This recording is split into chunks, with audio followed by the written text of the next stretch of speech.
လာပါဒီနေ့ပြောပြပေးမှလေးရတော့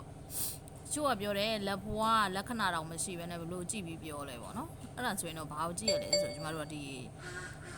လက်ချောင်းလေးတွေကိုကြည့်ရတာပေါ့သူကလက်ဘွားမှာလမ်းချောင်းလေးတွေမပြထားပေမဲ့ဒီလက်ချောင်းလေးတွေမှာတန့်နေတယ်ရှင်းနေတယ်ဆိုလို့ရှိရင်တော့ဒါသူ့ရဲ့စိတ်နေစိတ်ထားတွေကိုကြည့်ပြီးတော့ပြောလို့ရတာပေါ့နော်ဘာလဲဆိုရင်တော့အများသောအားဖြင့်တချို့စိတ်လက်ကျနေတဲ့လူတွေဆိုသူတို့ရဲ့အားသာချက်ကိုဒီလက်မလေးကိုကြည့်ရင်ပြောလို့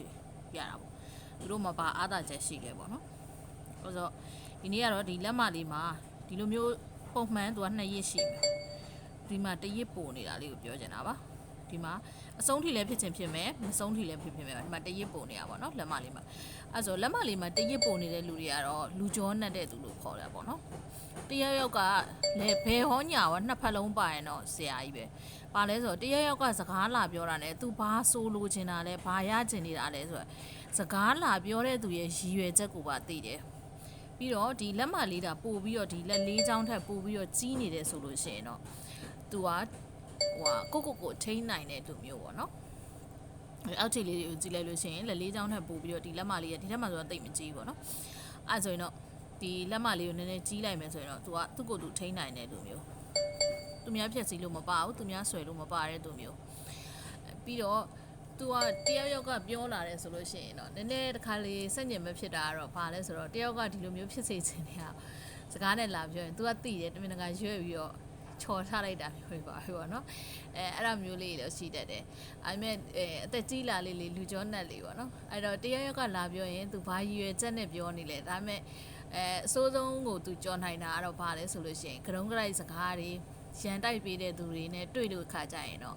तू ကတည်ငြိမ်သွားတဲ့သူမျိုးပါပြန်တုံ့ပြန်မဲ့လူမျိုးမဟုတ်အဲ့တော့ဘာလို့လဲဆိုတော့ तू ကရန်တိုက်ပေးနေတယ်ငါ့ကိုရန်ဖြစ်စေချင်နေတယ်အဲ့တော့သူ့ဖက်သူပြန်ထိမ့်မဲ့သူမျိုးပေါ့နော်အဲ့လိုဆိုတော့မိဘတွေအနေနဲ့ကိုသားသမီးလေးမှာဒီလိုလက်မ3ရက်တာပါတယ်ငါသားသမီးလူပေါင်းမှားမှာလားဆိုတာမျိုးတော့စိတ်ပူစရာမလိုပါဘူးစိတ်ချရတဲ့သူမျိုးပါအဲ့တော့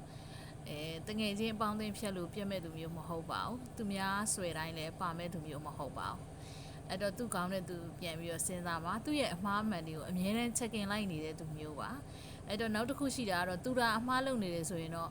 ဘယ်သူကပြင်ခိုင်းနောက်ဆုံးမဲ့သူမျိုးမဟုတ်ခေါင်းပုံမှာသွားပါတယ်အဲ့တော့သူ့ကြောင့်သူသိတယ်သူကိုယ်တိုင်ပြင်မှပဲရမယ်သူမျိုးပေါ့နော်အဲ့တော့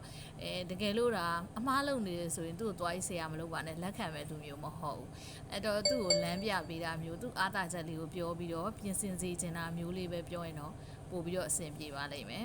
အဲ့တော့တယောက်ကပြင်ခိုင်းလို့ပြင်မယ်ဆိုရင်တော့မှတဲ့ပြင်ခိုင်းရင်တော့မှသူတို့ကဝင်လေးပါတယ်ဘယ်တော့မှပြင်မဲ့သူမျိုးမဟုတ်ဘူး